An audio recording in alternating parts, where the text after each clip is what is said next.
Good morning friends, কেমন আছো তোমরা? আশা করি ভালো আছো, সুস্থ আছো, আর আমিও ভালো আছি। তো জি ব্লগসে তোমাদের অনেক অনেক ওয়েলকাম, আমার তরফ থেকে অনেক অনেক ভালোবাসা। তো চলো, আজকে ভীষণ রোদ উঠেছে, তো আমি তো ব্লগ এখন কন্টিনিউ বানাই না। তো চলো আজকে ব্লগটা তোমরা দেখতে থাকো, নিশ্চয়ই তোমাদের ভালো লাগবে। তো দেখতে থাকো। তো এখানে এই যে সাক্ষীর দুধ দেখতেই পারছো, আর আমার চা। তো আজকে সকালবেলা রুটি করেছি, তো রুটির চাটা খাবো, আর হচ্ছে এই যে সাক্ষীকে খাইয়ে খাইয়ে আমি খেয়ে নেব। তো এখন বিছানা গোছানোর পালা। তো শীতের দিন আসার পর বিছানা গোছাতে অনেকটাই অসুবিধা হয়, কারণ লেপ, তারপর ব্ল্যাঙ্কেট, অনেক কিছুই গুছাতে হয়। গরম দিনে খুব একটা হয় না, কিন্তু আমার হয়। দেখতেই পাচ্ছ কতটা বালিশ, তারপর ব্ল্যাঙ্কেটও হালকা পাতলা নিয়ে ঘুমাই, কারণ বৃষ্টি হলে কি হয় জানো তো, একটু একটু ঠান্ডাও লাগে। আর ফ্যানটা কতক্ষণ চালানোর পর একটু ঠান্ডা ঠান্ডা লাগে, তা ফ্যান চালিয়ে আমি গায়ে একটা হালকা পাতলা ব্ল্যাঙ্কেট গায়ে দিয়ে দিই। এখন জানি না, কয়েকটা দিন থেকে একটু একটু ঠান্ডা ঠান্ডাও লাগে, গরম গরম লাগে, জানি না কী কারণে। আর মার বিছানাও গোছানো শেষ, দেখতেই পারছো। তো চলো অন্য কাজ টাজ করে নেই। তো এখন এই যে আজকে বাইরের ওয়েদার দেখতে পাচ্ছ। আর আজকে বাড়িতে কাজের লুকও লাগানো হয়েছে, কারণ ওই মিডিলের যে পর্শনের যেটা বেড়া দেওয়া হয়, তো সেটা এখন আর বাঁশ দিয়ে দেওয়া হবে না, এখন এই যে তারের বেড়া যেটা, সেটা দিয়ে দেওয়া হবে। কারণ বছরে বছরে এই যে কাজের লুকের এতটা খরচ দিতে হয়, তারপর এত ডিমান্ড, কি বলবো কাজের লুকের এখন। এর জন্য এখন এখানে তারের বেড়া দেওয়া হবে। তো এখন এই যে খুশির বাবু ঘুম থেকে উঠে পড়েছে, তো ওর জন্য লাল চা আর রুটি। তো চলো ওকে চাটা দিয়ে দিই। তো রুটিটাও একটু বেশি করে বানিয়ে নিয়েছি, কারণ মা তো ইনসুলিন নেবে, নিয়ে তারপর রুটিটা খাবে। তো এই যে আজকের সকালের খাবার দেখতে পাচ্ছ, ভেজ সবজি করেছি, সব করে যা কিছু সবজি আছে সেইগুলো দিয়ে, আর মসুরির ডাল। তো এখানে কারকল আর মিষ্টি কুমড়ো কেটে রেখেছি, তো কি করব দেখা যাবে সময় এলে। আর এখানে এই যে ঘরের মধ্যে বিস্কিট টিস্কিট এইগুলো ডাস্টবিনের মধ্যে জমানো হয়, তো সেইগুলো এখন জ্বালিয়ে নিচ্ছি, কারণ প্লাস্টিকগুলা যেহেতু পচেও না, গলেও না, একটা টাইপের হয়ে যায়, সেই জন্য জ্বালিয়ে নিলাম। আর ওরা তো কাজ করছে দেখতে পাচ্ছ। আর এই যে তাজা তাজা পুঁই শাক দেখতে পাচ্ছ। তো আমাদের এখানে আটি বলা হয়। তো এক আটি মামা বাজারে নিয়ে যাচ্ছিলো, তো মামার কাছ থেকে এক কাটি রাখলাম। আর গাছের টাটকা টাটকা খেতে তো বেশ ভালোই লাগে, আর আমার পুঁইটা খুব ভালোই লাগে। তো মাছ আনা হয়েছে বাজার থেকে, তো এটা এখন আমি ফ্রিজে ঢুকিয়ে রেখে দিচ্ছি, কারণ একটু পরেই রান্না করব।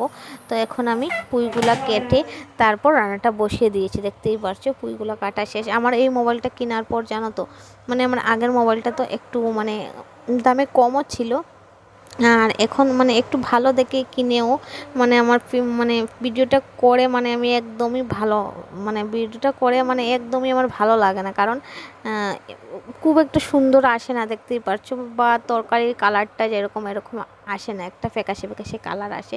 তো কিছু করার নেই, এত টাকা দিয়ে যখন কিনেছি তো এইভাবে চালিয়ে নিতে হবে। তো একটা বছর যাওয়ার পর হয়তো, 1-1.5 বছর যাওয়ার পর হয়তো কিনবো আর একটা, কিন্তু এখন আর সামর্থ্য নেই যে কিনবো, জাস্ট কিনলাম কয়েকটা দিন আগেই। তো এই যে দেখতেই পারছো পুঁই শাক আমি কত সুন্দর করে রান্না করেছি, কিন্তু কালারটা এসেছে ফ্যাকাশে ফ্যাকাশে। তো কিছু করার নেই, কারণ আমার এই মোবাইলে ফিল্টার ব্যবহার করা যায় না, জানি না কী কারণে ফিল্টারের অপশনটা দেয়নি। তো এই যে দেখতে পারছো, হ্যাঁ এখন আমি পুঁই চচ্চড়ি টাইপের করব শস্য দিয়ে। তো আমি এই যে বানিয়ে নিচ্ছি, দেখতেই পারছো। আর ঝাল টাল খুব একটা এখন দেইও না, কারণ ঘরে তো মা, তারপর ও এখন মা তো মুখটা ঘা, এর জন্য খেতেই পারে না, কারণ মা পান খেয়ে মুখটা পুরো একদম শেষ করে দিয়েছে। আর ও তো ঝাল টাল ডক্টর বলেছে একটা লিমিটেড খাওয়ানোর জন্য, আগে তো একদমই না করে দিয়েছিল, কিন্তু এখন ডক্টর বলছে টুকিটাকি খেতে পারবে। তো এই যে এখন আমি পুঁইয়ের চচ্চড়িটা বানিয়ে নিচ্ছি, দেখতেই পারছো।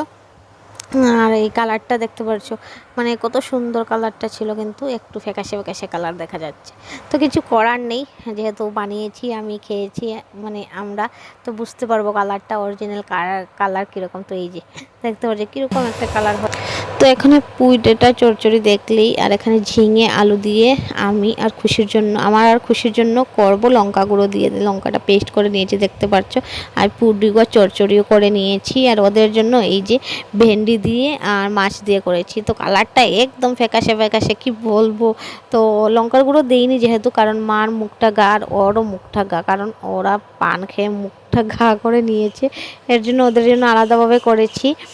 আর মোবাইলের কালারের জন্য মানে মোবাইলটার জন্য কালারটা একদম জাতটা এসেছে, কিন্তু এতটাই খারাপ হয়নি মানে কালারটা। তো যাই হোক, মনে হচ্ছে যে মোবাইলটা কিনে ভুল করলাম নাকি, মানে মোবাইলের ক্যামেরাটা একদমই ভালো না, সেলফি ক্যামেরাটা। তো যাই হোক, কিছু করার নেই, এইভাবেই আমাকে মানিয়ে নিতে হবে মোবাইলের দিক দিয়ে, কারণ মোবাইলটা তো আর ফেলে দিতে পারবো না। তো এখানে আমাদের গাছের লাস্ট কাঁঠাল, তো এটা এখন ভাঙা হচ্ছে। তো গাছের মধ্যেও পেকে গেছে, গাছ পাকা কাঁঠাল। তো করচা টাইপের, আমার করচা কাঁঠাল খেতে ভালো লাগে, তো 1-2 পিস খাই, আর খুশিও 1-2 পিস খায়, কারণ আগে ও খুবই বেশি খেত, কিন্তু এখন খেতে পারে না। আর মার তো ডায়াবেটিস, মাও খেতে পারে না, মাও অল্প অল্প খেয়ে নেয়। আর এখন হচ্ছে বিকেলের টাইম, তো এখানে মানে ভেজ চপ খাচ্ছি। তো চলো, আজকের ছোট্ট একটা ব্লগ কেমন লাগলো কমেন্টে জানাবে, যদি ভালো লাগে লাইক কমেন্ট শেয়ার করে দিও। সবাই ভালো থাকো, সুস্থ থাকো, আর দেখা হচ্ছে নেক্সট ব্লগে।